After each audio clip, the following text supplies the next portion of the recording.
gente, tudo bem? Estamos aqui de volta para dar continuidade à nossa exposição sobre as categorias de dinheiro e moeda em Marx. Nos dois vídeos anteriores, correspondentes respectivamente às aulas de número 4 e de número 5, eu fiz apenas considerações teórico-metodológicas sobre o método, né, sobre a dialética. Vamos falar assim logo, diretamente, da exposição feita por Marx das diversas formas de existência do dinheiro, né? Eu fiz questão de fazer essas considerações de natureza teórico-metodológica para mostrar que há uma unidade dialética entre as diversas formas de existência do dinheiro. E logo de saída, na contribuição à crítica da economia política, o Marx deixa muito claro que dinheiro é medida de valor e moeda. Com isso ele está querendo dizer que existe uma unidade dialética entre dinheiro e moeda e que, portanto, dinheiro e moeda não se confundem simplesmente. Dinheiro não é simplesmente medida de valor e dinheiro não é simplesmente moeda. Há uma relação dialética entre essas duas coisas que nós vamos tentar explorar ao longo do desenvolvimento das formas de exposição, das formas de existência e disposição do dinheiro. Muito bem. Mas antes de começar, eu não poderia deixar aqui de registrar que no dia 1º deste mês, maio, né, numa sexta-feira, dia do trabalho, morre um dos maiores intelectuais, um dos maiores conhecedores de Marx, se não o maior de Marx no Brasil. Ele não morava no Brasil, morava na França, mas de vez em quando ele vinha ao Brasil, né, fazer algumas conferências, participar de alguns seminários e coisa que o equivala, né? Ele escreveu uma obra composta principalmente, a mais famosa, de 3 grandes volumes, tomo 1, tomo 2 e tomo 3, uma obra que ele intitula Marx, Lógica e Política. O título da sua obra já deixa claro, né? Quando ele diz Marx, Lógica e Política, dá como título Marx, Lógica e Política. Com isso ele deixa transparecer qual é o seu objetivo nessa sua obra. Seu objetivo é, portanto, como mostra o próprio título, fazer uma discussão sobre os dois grandes extremos do marxismo, né? O primeiro extremo são os fundamentos lógicos da crítica da economia política. E aí, para mostrar esses fundamentos lógicos da crítica da economia política, como se deve ler rigorosamente Marx, ele tem um embate com 2 economistas e um filósofo. Tem um embate com Castoriadis, né, e com Benet e Cartellier. Né? Nesse embate, ele vai mostrar, né, que a leitura, que embora ele reconheça que contém erros, mas são erros que nos faz pensar sobre eles. E é isso que faz Rui Fausto, né? Ele vai, a partir dos erros, ou das debilidades teóricas desses pensadores, apresentar uma leitura correta dos fundamentos lógicos da crítica da economia política em Marx. No outro extremo, nós temos uma questão de natureza política. E essa questão de natureza política é fundamental, né? Ela já se apresenta logo no primeiro capítulo do tomo 1, onde ele fala do humanismo e do anti-humanismo em Marx. Ora, para falar do humanismo e do anti-humanismo em Marx, ele parte da fenomenologia do espírito de Hegel, né? E aí ele diz que a fenomenologia do espírito em Hegel não é a história do espírito, né? Mas uma história de constituição do espírito. Se quiser, uma pré-história do espírito, pois até o final da exposição, o espírito só será posto no final, e antes de se chegar lá, eu só conheço os predicados, ou seja, o espírito só é espremíveis através dos seus predicados. Assim, no primeiro capítulo da Fenomenologia do Espírito, que chama Consciência Sensível, é a primeira forma em que aparece o Espírito. O Espírito é consciência sensível. E aí se descobre, né, a consciência sensível é obrigada a descobrir que as certezas absolutas que ela tinha sobre o mundo, de fato, eram certezas, digamos assim, insuficientes. Existia, portanto, aquilo que ela dava, como ela tomava como conhecida e certa, porque era o imediato, ela se dar conta de que o que ela conhece no imediato, nas singularidades das coisas, só pode ser dito através do seu universal.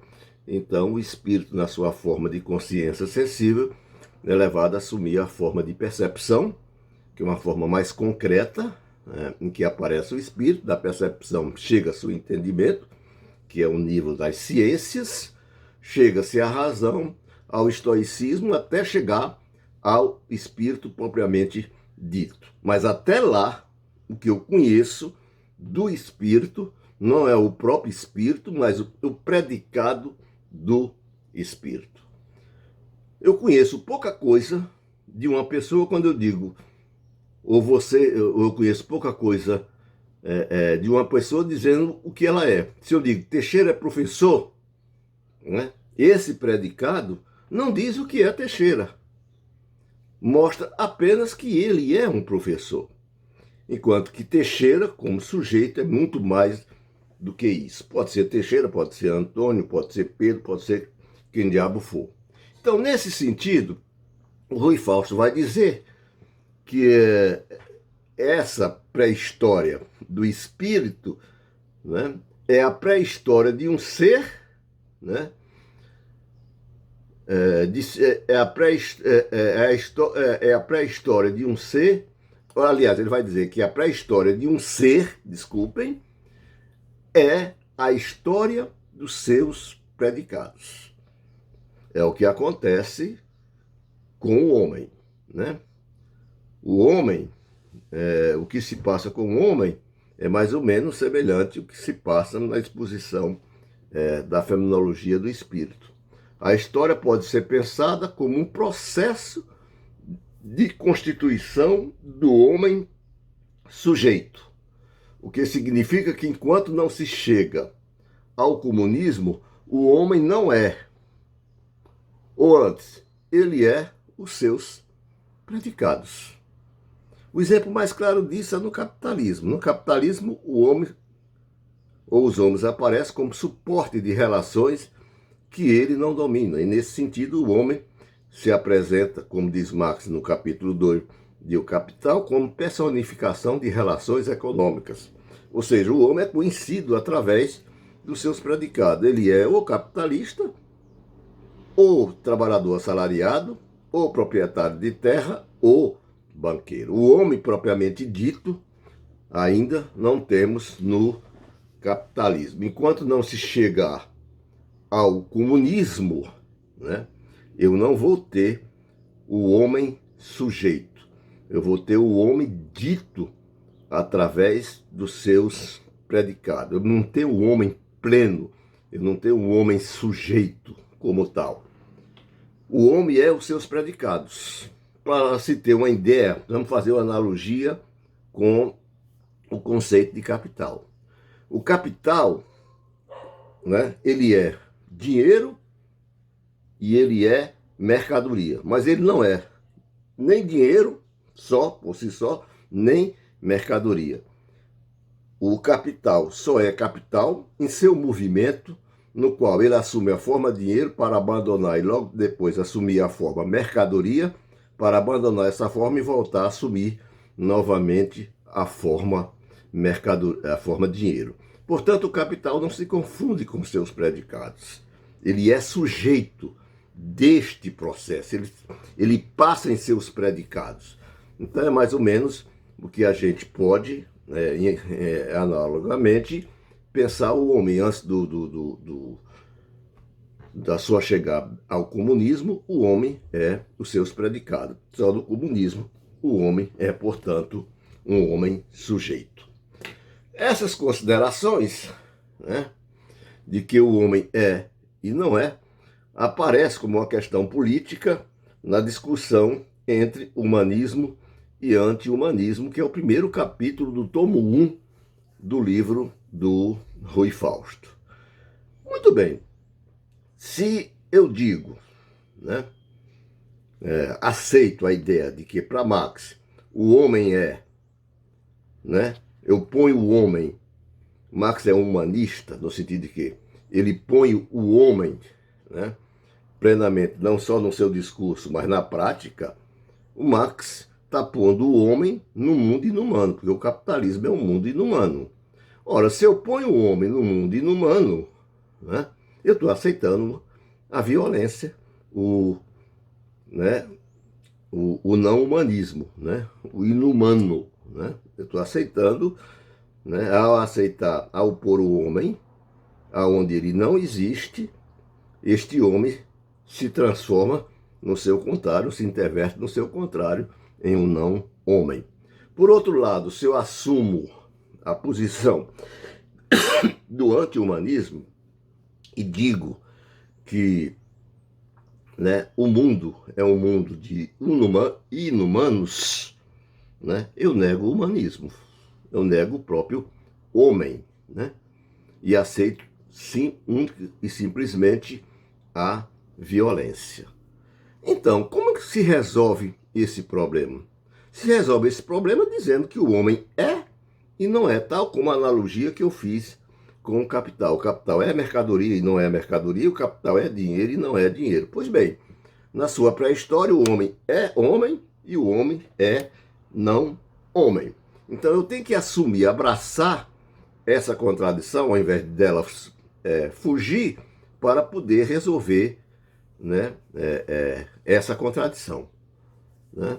Quer dizer, dizendo, portanto, assumindo essa contradição, né, de que o homem é e não é, né, é que eu vou poder resolver, né, essa questão política seríssima, que é um embate que existe no marxismo, se Marx é ou não é o humanista.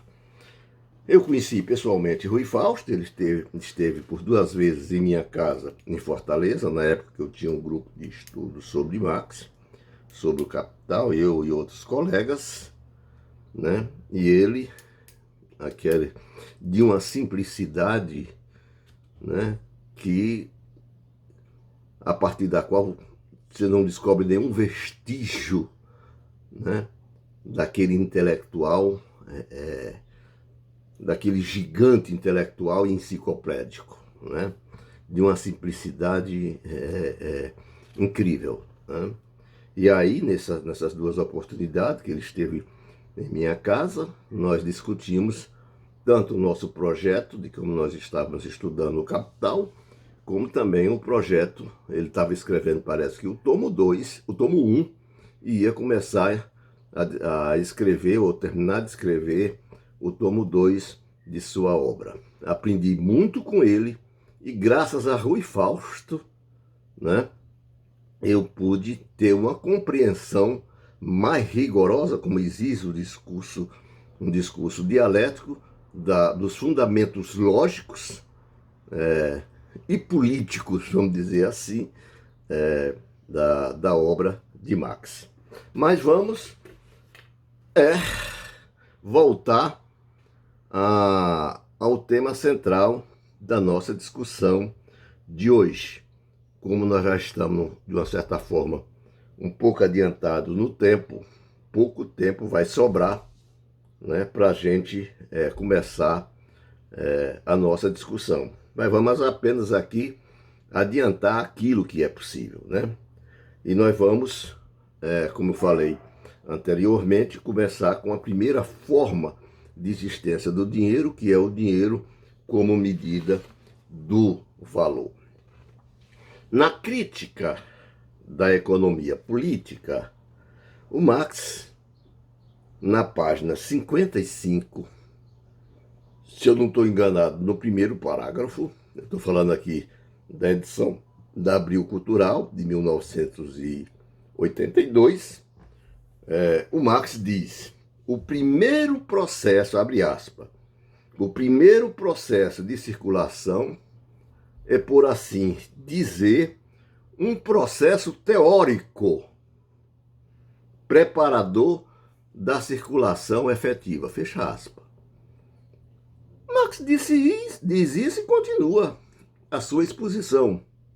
E pressupõe que o leitor saiba de que ele está falando, né?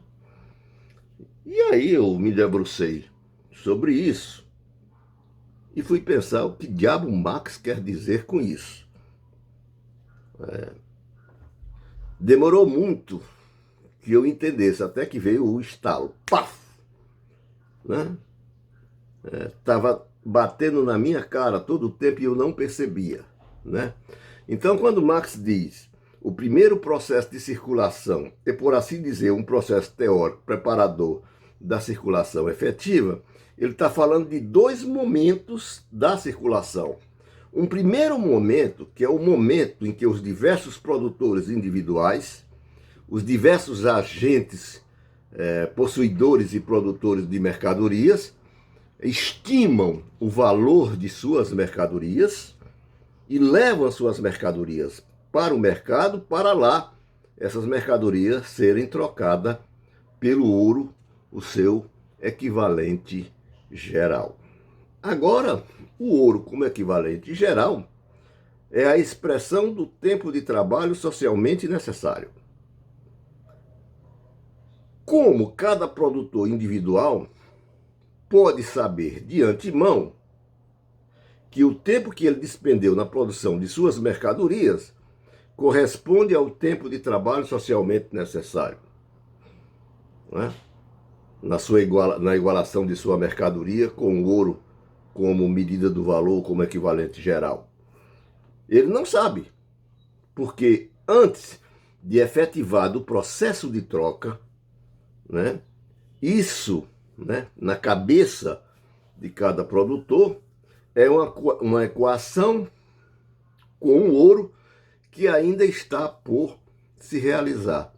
Cada produtor estima o preço, o valor de suas mercadorias.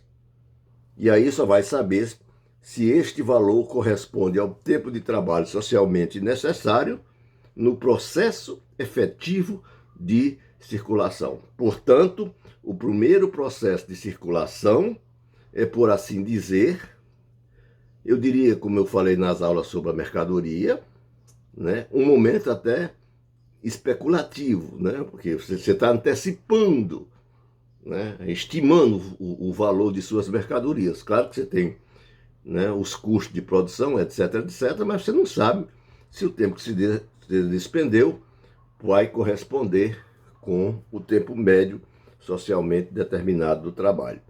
Então, o primeiro processo de circulação é, por assim dizer, um processo teórico da circulação efetiva. Muito bem.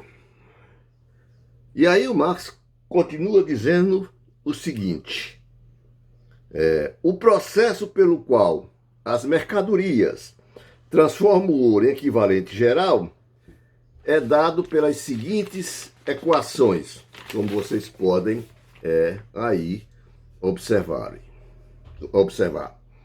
Ele diz: uma tonelada de ferro é igual a 2 onças de ouro. Uma fanga de trigo é igual a 1 onça de ouro. Um quintal de café é igual a 1/4 de onça de ouro. Um quintal de potassa é igual a 1/2 onça de ouro. Y da mercadoria A, por exemplo, é igual a X onças de ouro, né? Muito bem. Se nós tomamos dessas equações, por exemplo, tiramos dessas equações uma equação particular, singular, por exemplo, 1 tonelada de ferro igual a 2 onças de ouro, esta equação pode ser reescrita, 1 tonelada de ferro igual a 2 onças de ouro. Essa equação pode ser escrita como se segue: 1 tonelada de ferro é igual a X unidades de dinheiro, que é a forma dinheiro ou a forma preço dos valores de troca das mercadorias, né? Marx vai dizer mais, com base nessa equação que eu acabei de apresentar, Marx vai dizer, né, que vai dizer o seguinte. Desculpe, eu escrevi demais e dizendo muita coisa termina por mais complicar do que explicar. Então, nessas equações aí, vocês podem ver que por expressarem as mercadorias, multilateralmente seus valores de troca em ouro, o ouro expressa diretamente o valor de troca de todas as mercadorias. E ao darem as mercadorias a si mesma a forma valor de troca, as mercadorias, por sua vez, dão o ouro a forma equivalente geral, ou seja, sua forma dinheiro. O equivalente geral, por esse processo, se torna assim a medida do valor das mercadorias. Como diz Marx, porque todas as mercadorias medem seus valores de troca pelo ouro, na proporção em que determinada quantidade de ouro e determinada quantidade de mercadoria contém a mesma quantia de tempo de trabalho, o ouro se torna a medida do valor e só se torna equivalente geral ou dinheiro unicamente através dessa determinação como medida dos valores. Medida que, como tal, mede seu próprio valor de imediato por todo o conjunto de equivalentes mercadorias. Isso Marx diz na página 56 da Crítica da Economia Política. Bom, voltando à nossa equação, né, anterior, em que eu mostrar, em que Marx diz 1 tonelada de ferro igual a 2 onças de ouro, uma fanga de trigo igual a etc, etc, etc. Voltando a essa equação, né, observa-se aí, diz Marx, um momento quantitativo e um momento qualitativo, né? O primeiro, né, o momento qualitativo, o valor de troca das mercadorias existe simplesmente como encarnação do mesmo tempo de trabalho uniforme. Ou seja, as mercadorias são produtos de uma mesma substância, como está lá no primeiro capítulo, que é o trabalho geral humano. Não há diferença, né, do ponto de vista do valor entre as mercadorias, né? Portanto, o trabalho é igual, o trabalho é uniforme, né? Então, o segundo momento, que é o momento que é a grandeza quantitativa, a grandeza do valor da mercadoria se apresenta exaustivamente na mesma proporção em que as mercadorias são igualadas ao ouro, são também igualadas entre si.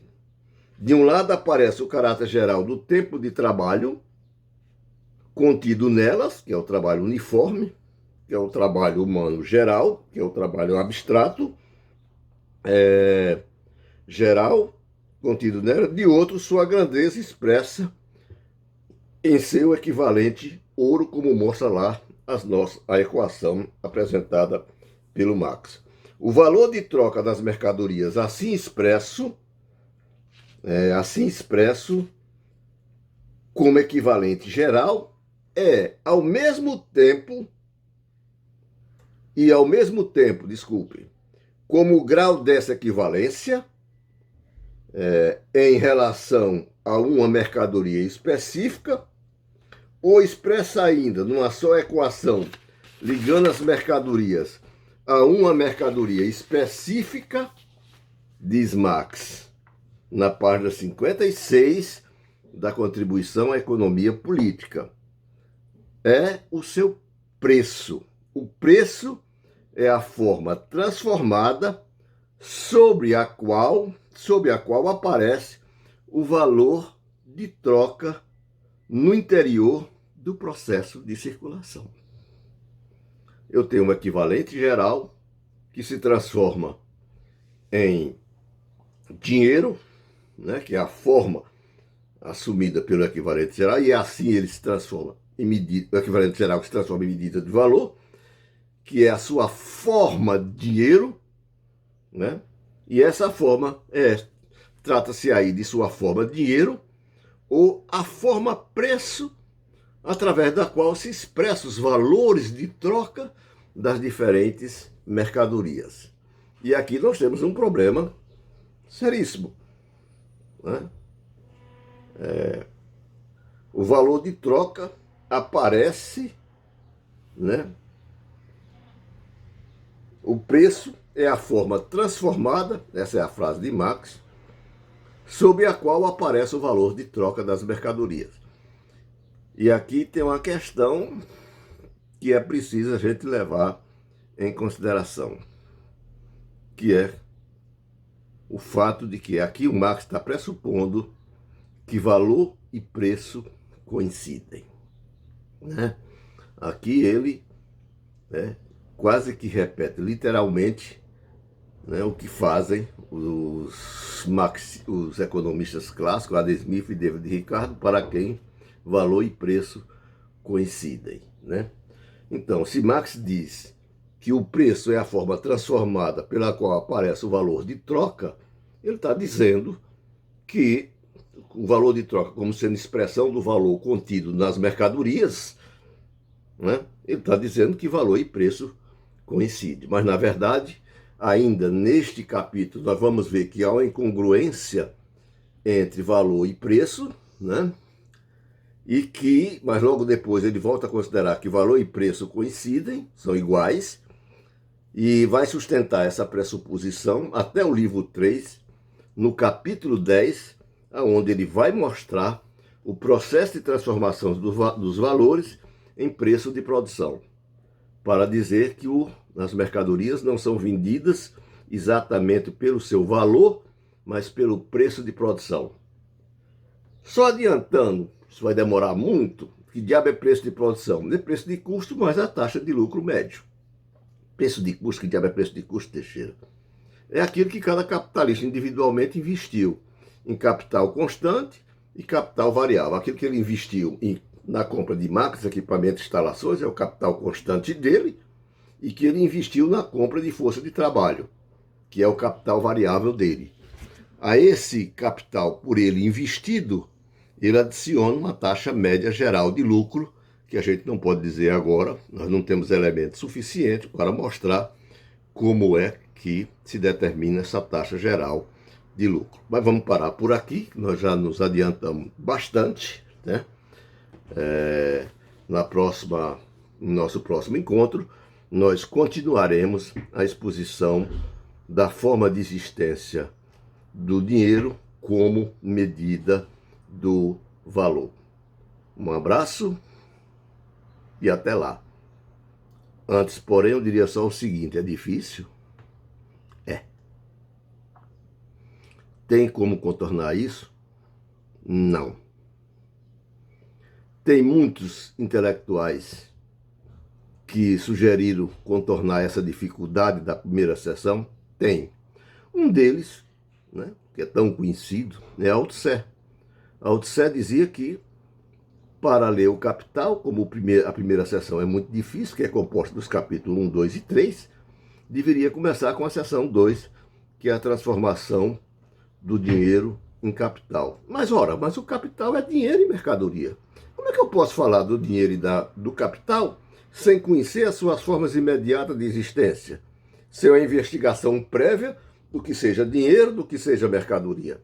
Portanto, né, a sugestão oferecida, né, por Althusser é uma sugestão que mais atrapalha do que ajuda.